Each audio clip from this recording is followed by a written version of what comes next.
नमस्कार मित्रांनो, आज या मालिकेमध्ये आपण पाहणार आहोत. आता मात्र ती जी बाई असते ती पळून चाललेली असते, बाहेर जाते आणि आरडाओरडा करते की हा जबरदस्तीने घरात घुसलाय, हा त्रास देतोय, जबरदस्ती करतोय. अख्खी कॉलनी तिला जमा करायची असते. तेवढ्यात काय श्रावणी येते आणि तिच्या समोर उभी राहते. ओरडा ओरडा, अहो का थांबलात, ओरडा की, अशी घाबरते ना ती. करा आरडाओरडा, मी पण बघतेच की चाळीतलं कोण येतं नेमकी मदतीसाठी. हो कसल्या बाई आहेत ह्या, स्वतःला श्री म्हणून घ्यायला लाज वाटायला हवी. स्वतःला विकताय तुम्ही, लाज वाटत नाहीये जरा सुद्धा. त्या सासऱ्यांवर घाणेरडे नीच आरोप केले, जरा सुद्धा लाज वाटली नाही का? कारस्थान कोणी करायला लावलं होतं? सगळं सगळं मला माहितीये. म्हणते शुभू, या बाईला अजिबात सोडायचं नाहीये. पोलिसांना फोन लाव, इथे बोलून घे. हिचा खरा चेहरा पोलिसांना कळालाच पाहिजे. आत्ताच्या आत्ता फोन लाव. आता फोन लावतो आणि पोलिसांना बोलून घेतो, कारण त्या बाईचा खरा चेहरा पोलिसांना दाखवायचा असतो. आता सानिकाने अण्णांना टेन्शन आलेलं असतं. अण्णा फोन त्यावर जरा. श्रावणीला फोन लावते. सानिका आता श्रावणीला फोन लावत असते की बराच वेळ झाला ती आली का नाहीये. आता सानिका फोनवर बोलत असते. तेवढ्यात काय आई येते आणि सानिकाच्या मागे उभी राहते. अण्णा तिला डोळ्याने खुणवतात की सानिका आता गप्प झालेली असते. आई म्हणते काय झालं, दोघं एवढे गप्प काय? लगेच शोभी आलेली असते. आम्ही सांगतो की, म्हणते आई तुझ्या सुनेनं जे करायचं होतं ना तेच केलं, अगदी बरोबर. ते जेवण न बनवता परत माघारी निघून गेली. काहीतरी महत्वाचं काम आहे. ती अशी कशी गेली? तू अडवायचं ना तिला. अडवलंच असतं, पण हे दोघं आहेत ना, यांनी मदत केली आणि मग ती पळून गेली. म्हणते अण्णांना असं का केलं, तिची का मदत केली आणि तिला का बाहेर घालवली? स्वयंपाक कोण करणार? उपाशी राहायचंय. सकाळी नाश्ता नाही, चहा नाही, आता उपाशी राहायचंय. आणि का म्हणते आई मी बनवतीये जेवण, तू काळजी करू नको. ती स्वयंपाक करून जाणार होती ना, मग तू का बनवती? अगं पण मी बनवती ना, कशाला बोलवायचं ग? आता आई म्हणते असं जर असेल ना एकमेकींना पाठीशी घालायचं, तर इथून पुढे रोज तूच स्वयंपाक बनवायचा, कुणाला बोलवायची गरजच नाही. म्हणते ती परत बाहेर गेलीच कशाला? तिने जायचं नव्हतं ना, ती बाहेर गेली कशाला? अण्णा म्हणतात माझ्यासाठी गेली. आई म्हणते म्हणजे तुमच्यासाठी म्हणजे? काय फोन आलेला असतो शुभूचा. अण्णा दादांचा फोन येतोय हो, म्हणजे शुभूचा फोन येतो असं सानिका अण्णांना सांगते. अण्णा म्हणतात शुभू फोन करतोय. म्हणतो ती बाई सापडली अण्णा, तो ऍड्रेस सांगतो, त्या ऍड्रेसवर लगेच येते. अण्णा म्हणतात ठीक आहे, तू फक्त सांग कुठे यायचं, मी लगेच येतो. इकडे म्हणतात की मी आलोच. अण्णा घाई निघालेली असतात. आई म्हणते अहो कुठं चालला, जरा सांगा की, शुभूने बोलवलंय, मी जातो तिकडे. इकडे आता शुभू आणि श्रावणी त्या बाईला घरामध्ये कोंडून घेतात, बाहेरून कडी लावतात आणि तेही निघून जातात. शोभी म्हणते आई काय चाललंय ग नेमकी यांचं? आता आईला सुद्धा कळत नाही नेमकी चाललंय तरी काय. आई फक्त बघत थांबलेली असते. इकडे आता शुभू आणि श्रावणी वाट बघत असतात. पोलिसांना बोलवलंय, एवढ्यात पोलीस येतीलच. तेवढ्यात काय रुद्र अगदी धावत पळत आलेलाच असतो. श्रावणी म्हणते रुद्राला पोलिसांना बोलवलं, तुम्ही काय करता इकडे? तो म्हणतो का मी पोलीस विसरलीस का? मी माझी ड्युटी प्रामाणिकपणे करतो. श्रावणी म्हणते हो माहिती ना तुमची ड्युटी किती प्रामाणिक चालते. श्रावणी फार ओव्हर स्मार्ट समजू नका स्वतःला. मी माझी ड्युटी उत्तम निभावतो आणि पोलिसांना बोलवलं आणि तू कशाला आला? म्हणजे मी पोलीस नाही तर कोण दिसतोय तुला? आणि हो अति शहाणपणा करायचं नाही या श्रावणी. फार स्वतःला हुशार समजते, पण खरं तर तू नाहीच आहे. ज्या दिवशी या शुभूबरोबर भिकारड्या शुभूबरोबर लग्न केलं ना, त्या दिवशी तुझी मेंटॅलिटी कळाली. हो का रुद्र सर, मग तुमची मेंटॅलिटी काय आहे हो? तुमची मेंटॅलिटी चांगली आहे, श्रीमंत आहे का तुमची मेंटॅलिटी? तुम्ही एक भ्रष्ट पोलीस अधिकारी आहात, पोलिसांच्या नावाला कलंक आहात. कलंक, भ्रष्ट, फक्त पैसा खाणारे, लाच लुचपत खाणारे आणि जगणारे. बरोबर ना रुद्र सर? त्यासारख्या माणसाबरोबर लग्न करण्यापेक्षा आणि आयुष्याची वाट लावून घेण्यापेक्षा प्रामाणिक आणि साध्या माझ्या शुभूला निवडलं आणि सुखात आहे मी. तुमच्याबरोबर लग्न करून आयुष्यभर दुःख झेलण्यापेक्षा शुभू बरोबर सुखाने राहू शकते. कळतंय ना? टाइमपास करायला वेळ नाहीये. ती लेडी कुठे आहे? तेव्हा श्रावणी म्हणते कडी लावली आतनो, कडी लावून घेतली आम्ही, ती आतमध्येच आहे. रुद्र म्हणतो ठीक आहे. लेडी कॉन्स्टेबलला म्हणतो की चला आपण तिला आधी घेऊया, मग यांच्याशी बोलूया. आता ती बाई कडी उघडून आतमध्ये जाते. ज्या बाईला पकडायला आली ती इन्स्पेक्टर, ती बाई आतमध्ये नसते. जी गुन्हेगार असते ती फरार झालेली असते. ती बाहेर येते आणि म्हणते सर ती आत नाहीये, ती पळून गेली. यांना शॉक बसतो की ती कशी पळून जाणार? तिच्या समोरच शुभू आणि श्रावणी असतात. दरवाजाची कडी बाहेरून लावलेली असते, मग ती कुठून गायब झाली? खरं तर हे विचार करण्यासारखी गोष्ट. म्हणजे ती आताच होती, आम्ही स्वतः कडी लावली होती. कुठे ती? श्रावणी आता पळतच गेलेली असते की ती बाई नेमकी घरातून गायब कुठे झाली ते शोधण्यासाठी श्रावणी गेलेली असते. आणि बघते आतमध्ये श्रावणी आता पळत जाते. तिच्या मागे आता शुभू, रुद्र, ती लेडी इन्स्पेक्टर सगळेच गेलेले असतात की ती बाई अचानक बाहेरून जर कडी लावली आहे तर ती कुठे गायब झाली? सगळ्यांनाच आश्चर्य होतं, म्हणून सगळेच आता धावतच येतात. म्हणतो काय ती बाई कुठे आहे? पळून गेली का ती? बाहेरून कडी लावलेली असताना सुद्धा कुठे गेली ती? तो मला वेड्यात काढता की मला काम नाही म्हणून इथे बोलवलंय. ती बाई कुठे सांग पटकन. काहीच काम नाही म्हणून पळत येतो का? हातातली सगळी कामं सोडली आणि इकडे बोंबलत आलोय आणि ती बाई इथे नाहीये. तुम्हाला अजिबात काही वाटत नाही का? सिरियसनेस नाहीये का? म्हणते इथेच होती, बाहेरनं कडी लावली होती, खरंच इथे होती ती. आता रुद्रकडे एकटक बघतो आणि म्हणतो रुद्र हे तूच केलंय ना? खरं सांगा, त्या बाईला तूच पळवलंय ना? उगाच इथे येऊन नाव आणू नको. तू तिला पळवलं आणि मग आमच्याकडे आला, बरोबर ना? खायच काय रे? तू तर दाराच्या बाहेर उभा होता, मग तिला कुठून पळून लावू मी? माझा काय संबंध आहे तिला पळून लावायचा? काय बोलतोय तुझं तुला तरी कळतंय रे शुभू? अलकनंदाचा माणूस आहे आणि तू काहीही करू शकतोय रुद्र. उगाच चांगुलपणाचा आव आणू नकोस हा. फार प्रामाणिक अधिकारी असं काही दाखवायचं गरज नाहीये. तू काय आहेस ना आम्हाला माहितीये. आता श्रावणी म्हटलं तसं तू भ्रष्ट आहे भ्रष्ट. काही तुझं आणि अलकनंदाचं नाव घेणार होती म्हणून तिला पळून लावलं. मला चांगलं कळतंय रुद्र, तूच गेम टाकलाय. रुद्र म्हणतो असे फालतू आरोप मायर करायचे नाही, आम्ही आत्ताच सांगतोय. असं वाटायला लागले तुम्हीच त्या बाईला लपवले आणि काहीतरी झोल तुम्हीच केलाय.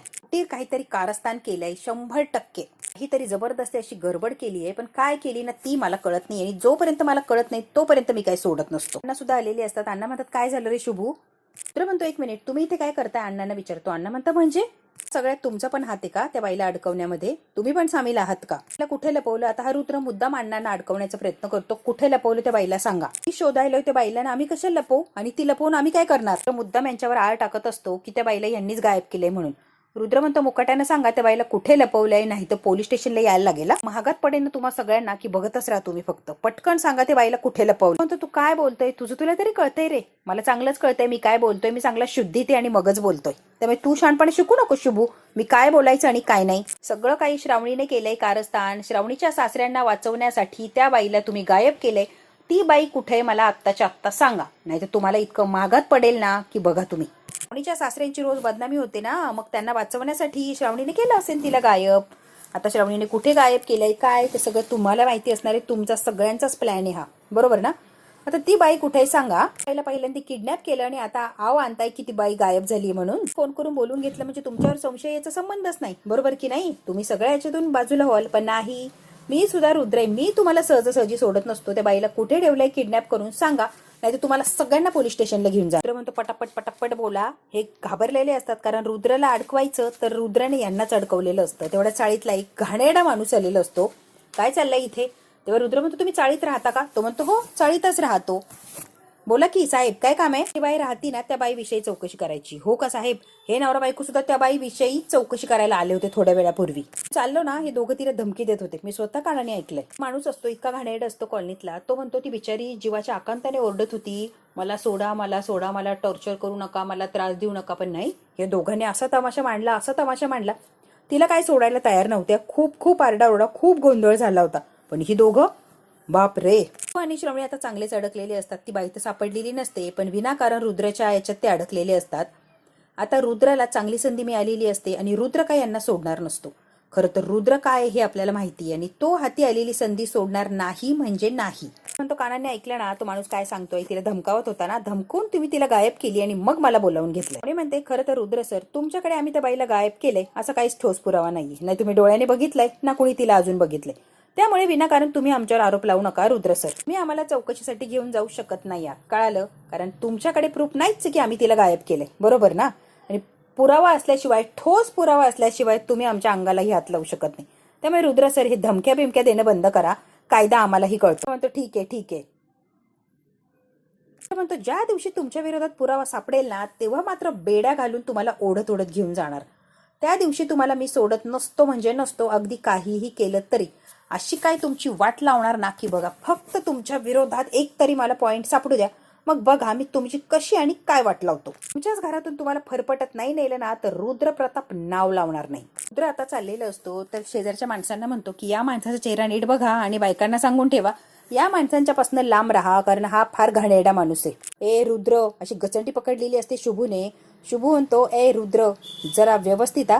तेव्हा अण्णा म्हणतात शुभू सोड त्याला. दौलतराव ऑन ड्युटी पोलिसावर याने हात उचलला. आत्ताच्या आत्ता अटक करू शकतोय त्याला मी. म्हणतात रागाते साहेब समजून घ्या, त्याच्या वतीने मी माफी मागतो. असू द्या. कसला म्हणून काय ऑफिसरवर हात उगारतोय. लाज वाटते का त्याला. मॅनर्स आहेत का. तुला फरफटत घेऊन जातो की नाही बघ असतो. आता साहेब ऐका. आता अण्णा हात जोडतात. प्लीज साहेब सोडून द्या प्लीज. म्हणतात त्या बाईला शोधा आणि तिच्याकडनं खरं काय ते बदवून घ्या. माझ्यावर जो आरोप लागलाय ना तो आरोप काढा प्लीज साहेब, तुमच्या पाया पडतो. नाही ते आरोप केले मी काहीच केलेलं नाहीये आणि तरी सुद्धा ती माझ्यावर घाणेरडे आरोप लावती. प्लीज साहेब त्या बाईला शोधा. दौलतराव मला माझं काम जमतं, तुम्ही नका शहाणपणा शिकू आणि मी काय करायचं आणि काय नाही तुम्ही मला शिकवायला जाऊ नका. मला ते चांगलं कळतं आणि माहिती सुद्धा आहे. त्यामुळे तुम्ही नका शिकू साहेब. हे करा साहेब ते करा. कळलं का. शुभंकरला मी सोडत नसतो म्हणजे नसतो अशी म्हटलं ना तसं याला फरफटत घेऊन जाणार म्हणजे जाणारच. मी म्हणते कोण कोणाला फरफटत घेऊन जातं ना ते कळेलच. बघू आता रुद्र सर. श्रावणी म्हणते बाबा शुभू चला इथून.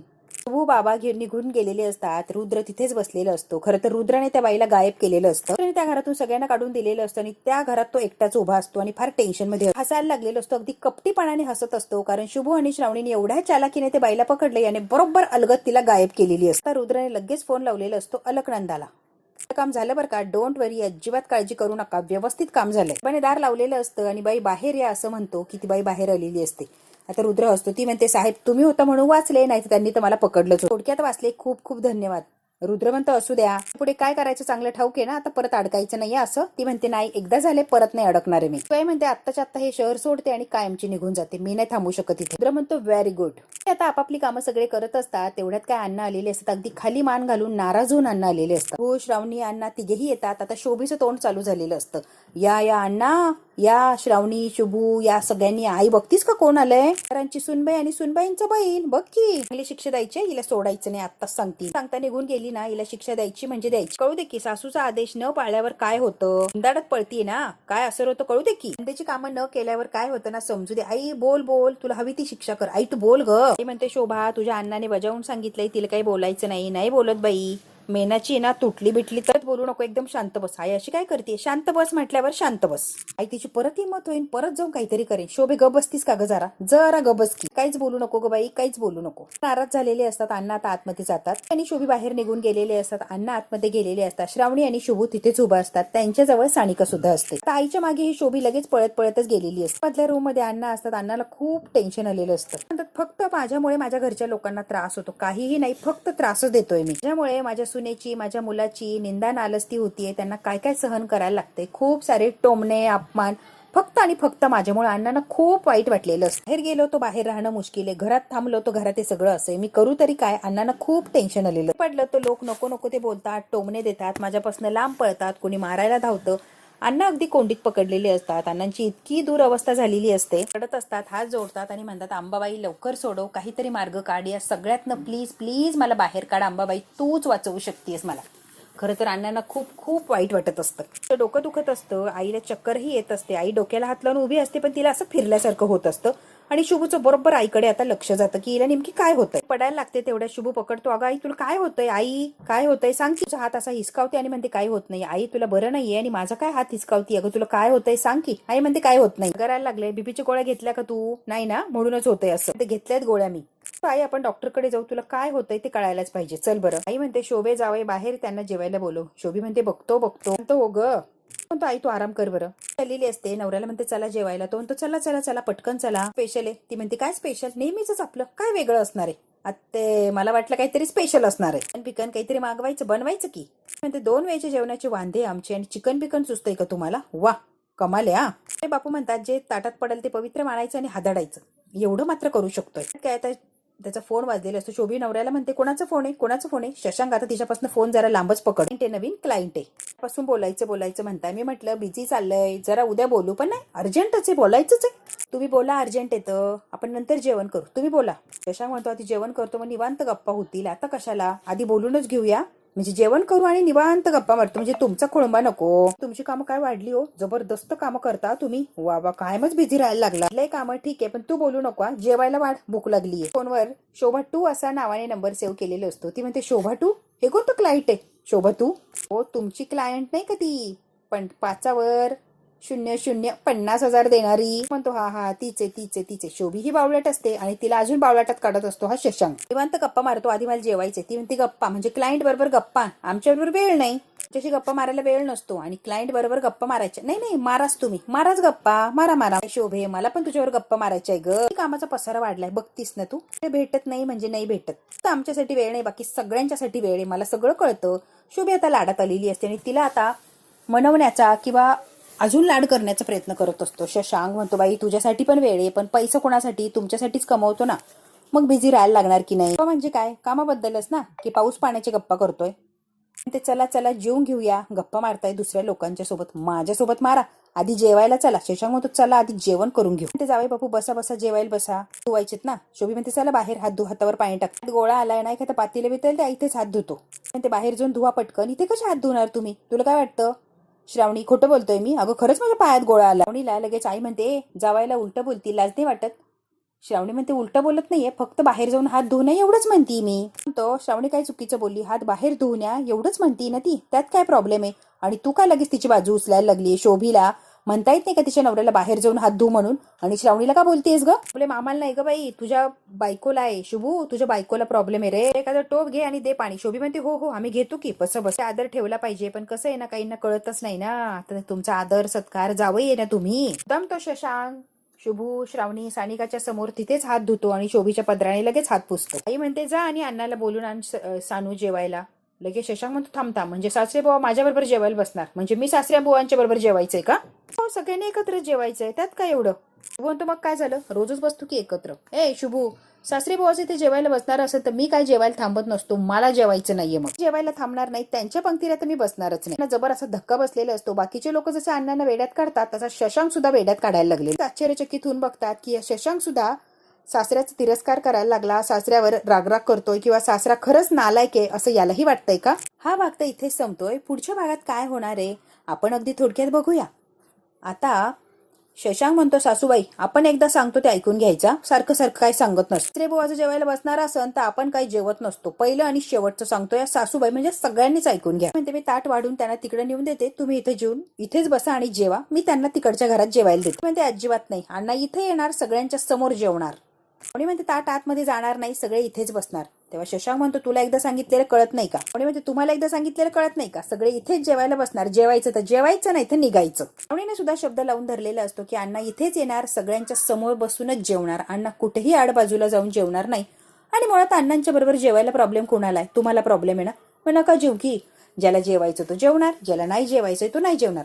आता मात्र शशांक, शोभी, आई रागाने बघायला लागलेले असतात सानिकाकडे, श्रावणीकडे. आता मात्र ह्या दोघी इतक्या धीट झालेले असतात की श्रावणीवर काहीच परिणाम होत नाही. श्रावणीला माहिती असतं अण्णा निर्दोष आहे आणि याला एवढा त्रास होतोय, तर अण्णांच्या घरात येऊन अण्णांना दुसऱ्या घरात जेवायला द्यायचा हा कोणता न्याय? त्यापेक्षा श्रावणी म्हणते अण्णा इथे येणार, फुल अँड फायनल, ज्याला जेवायचंय त्याने जेवा, ज्याला नाही जेवायचं तरी नका जेवू. श्रावणी आता अगदी ताईट लागलेली असते आणि शशांकची बोलती बंद केलेली असते. खरं तर आई सुद्धा रागाने बघत असते आणि शोभी सुद्धा बघत असते श्रावणीकडे. आता बघू यावर कसा तमाशा होणार आणि खरंच अण्णांच्या बरोबर जेवायला मिळणार नाही का श्रावणीला? आणि हा शशांक अजून काहूर करणार आणि अण्णांना खरंच आतल्या खोलीत जेवायला मिळणार? अशा टॉर्चरिंगमुळे अण्णांवर विपरीत परिणाम होणार आणि अण्णा काही उलट सुलट पाऊल उचलतात का? हे जे बघायचं असेल तर बघायला लागणार आपल्याला पुढचा भाग. हा भाग इथेच संपतोय. व्हिडिओला लाईक, शेअर, सबस्क्राईब नक्की करा. धन्यवाद मित्रांनो.